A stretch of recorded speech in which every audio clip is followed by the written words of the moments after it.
A year and a half ago, my wife and I bought this abandoned cabin on 5 acres. Now, the place has got potential, but what a wreck. Trees on the roof, antiques in the house that look like a horror movie, porcupine manure, you name it. But after chipping away at it little by little, we're to the point where we can start stripping off the outside and tearing into the walls. And finally seeing just how bad this place really is.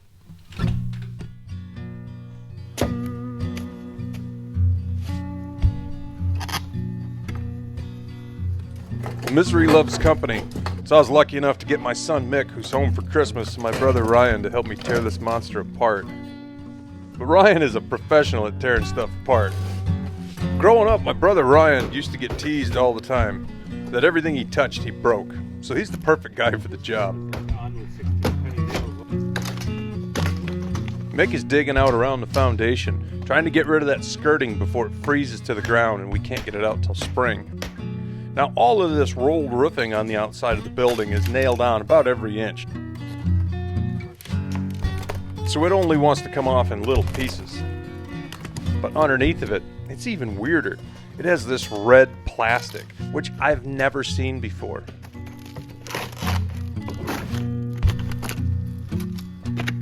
Up to there, and then something we can find. And what a pleasant surprise it is to find all the rot under every window. Kind of expected that.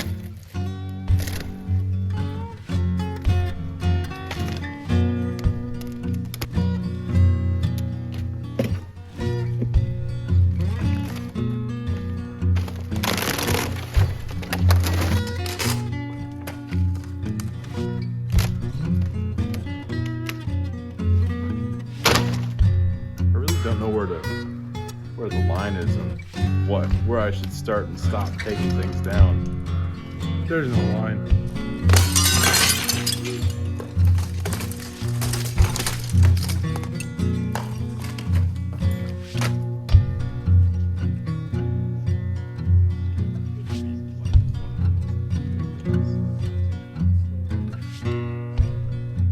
Now somebody tell me what I'm looking at here.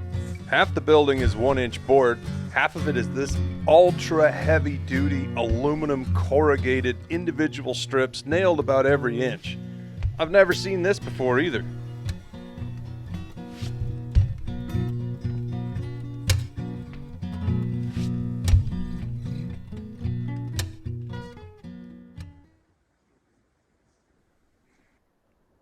Now, I figured there would be rot under all the windows, but this is maybe a bit excessive in some parts, at least on the west side of this building. Underneath this big picture window section, it is completely rotted out.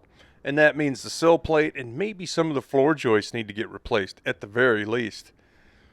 I don't think it's worth taking off all these little pieces because these boards are coming off anyway. Now we got a good look underneath the cabin, and I'm really not sure what we're looking at yet. It's still kind of a mystery. A lot of porcupine crap. The plan is to strip all the paneling off the walls on the inside, get rid of the insulation, and then start replacing studs and sill plates. This area here was the bathroom. There's a toilet in there which goes to who knows where, and there's a sink. So I'm going to leave this for the moment and not strip it off because I'm not sure what's going to happen with this room. You can see from the other side, this is fairly new construction. Tore a little bit of rolled roofing off the side, and it's just new plywood. Take a look at the aluminum that's on the side of this house. It's not a sheet of aluminum, it's individual strips. And man, I'm telling you what, it is heavy duty stuff. Nailed on, every single piece has at least one nail in it, in every stud. So it is solid. Not only is it solid, it's going to be an absolute pain in the neck to get off of there. But there's a scrapyard not too far away. Here's the house electrical, just a cord coming out of the roof with a plug to stick in a generator. Nice door, that's beautiful. It's ventilated too. There's a hole in the floor underneath each side. Man, what an absolute disaster. But I'm going to guess there's several 100 pounds of aluminum on the side of this house. It can go to the scrapyard and help pay for new plywood. Now tonight it's supposed to snow a foot. So I'm having the dumpster guys come out and pull this can out of here before they can't, because I don't want it sitting in the yard all winter. This road doesn't get plowed, and if they don't get it out of here right now, they're not going to be able to get it out.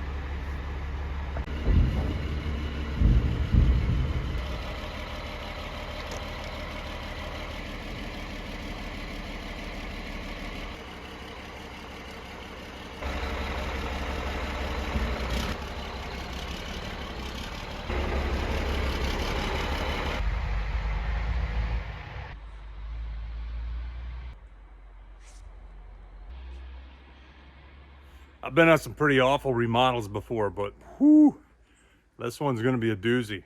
And honestly, I think the only way to approach it is to get the building level and then little by little pick away at it. Because otherwise it's just an overwhelming process. There's so much to do. But the setting is wonderful and it's super quiet out here. There isn't power for a couple miles. It's just quiet. Quiet is worth the effort. Quiet is worth the effort. Mick and Ryan are done for the day, and I'm out here by myself with my bad decisions. Just looking at this gigantic disaster that needs to be taken care of in some way, shape, or form.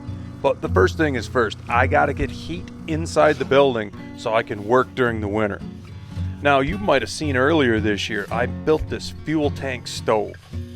And today I'm gonna retrofit that stove so I can put it in the house.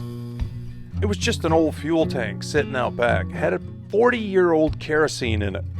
What I did was dumped all the kerosene out of the stove, chucked it onto a bonfire, let all the residue burn out of the inside. It was pretty awesome. I had a great day. Nothing's better than just taking junk and lighting it on fire. Once it cooled off, I cut a door in it and put some hinges on so I could turn it into an outdoor wood stove kitchen type of thing. And I've really enjoyed it. One of the problems with it, though, is it has just a 2-inch pipe that they use to fill and vent the tank. And that's not an adequate chimney. So what we're going to do, we're going to cut a large hole in the top of this tank. And we're going to retrofit it so that it can take a 6-inch stovepipe.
Well, this is either going to solve my problems by giving me a heatable space to work all through the winter, or it's going to catch the roof on fire. And then it's going to kind of solve my problems there too.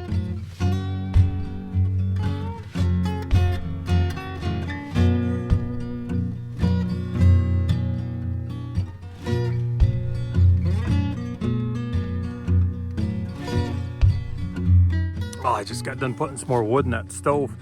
Until that stovepipe burns off, I got a section of zinc-coated stovepipe, don't want to breathe that crap. And then I've got the painted section of stovepipe. Don't want to breathe that either. Until that burns off, I'm just going to hang out here and watch it smoke. Hopefully there won't be any smoke coming out of the roof, just the chimney.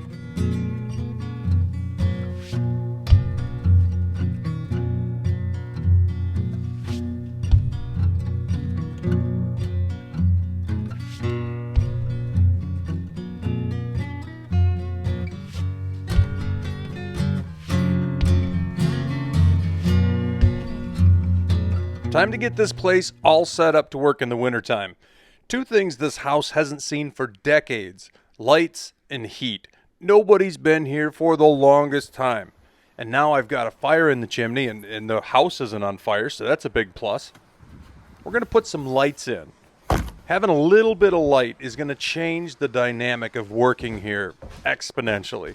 I'll be able to work in the mornings and in the evenings when the light is terrible, because there's not really that good a light in this place to start with. Not only that, but I've got plastic all over all the windows, which kind of makes it even more depressing. I got one of these nice Harbor Freight LED lights. A friend of mine runs them in his garage, and it's nice and bright. I bring along a little power station so I can have light when I need it. I think it'll be about perfect.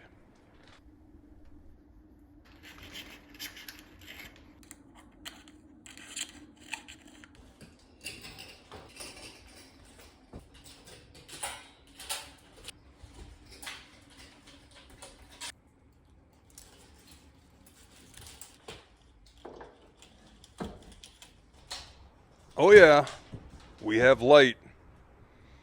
A little bit of light, a little bit of a fire in the stove. This place is actually going to be pleasant to work in at this point, not just a depressing hole. Honestly, it might not be that good to have light. You really get a look at how bad this place is. Oh my goodness. Yeah. I didn't know porcupines ate sheetrock. That's a new one for me. But they do.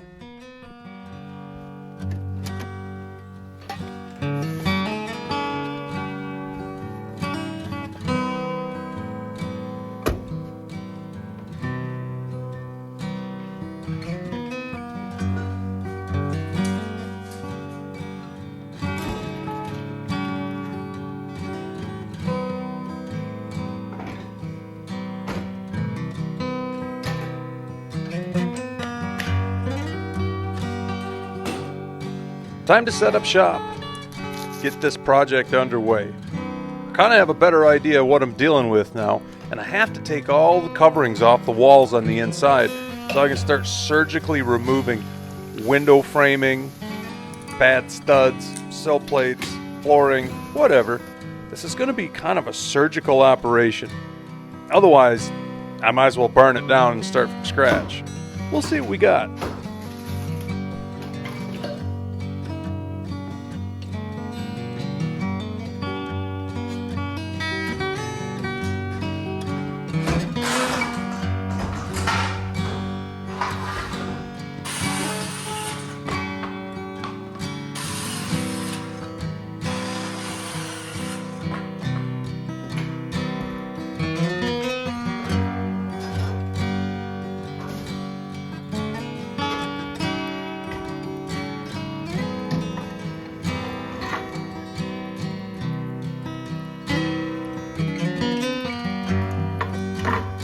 So I don't think it's hard to see the genius in this idea, right?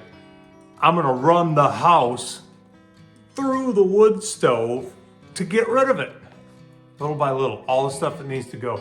There's a lot of big, heavy trim in this house, and it's 50-year-old pine. It'll burn good and hot. It'll cook my lunches. It'll heat my coffee. It'll keep me warm while I'm out here in the wintertime working on this disaster. It's genius.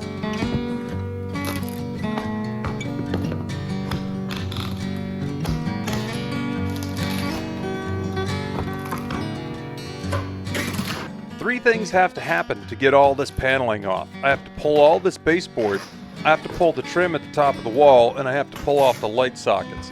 After that, this old paneling is basically just going to fall off of here.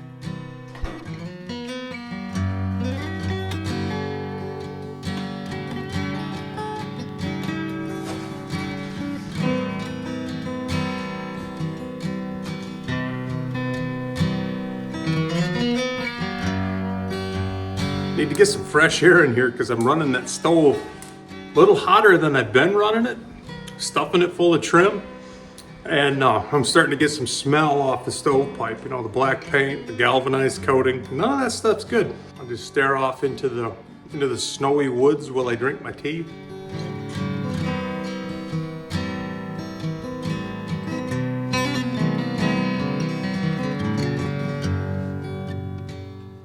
I can't state enough how a little bit of light and a little bit of heat makes this whole experience completely, almost enjoyable.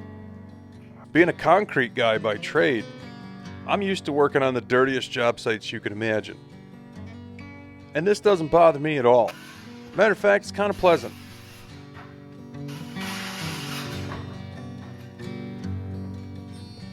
Cutting up this baseboard and getting ready for the next time I'm out here is almost like cutting firewood. Check it for stove length, throw it in a pile.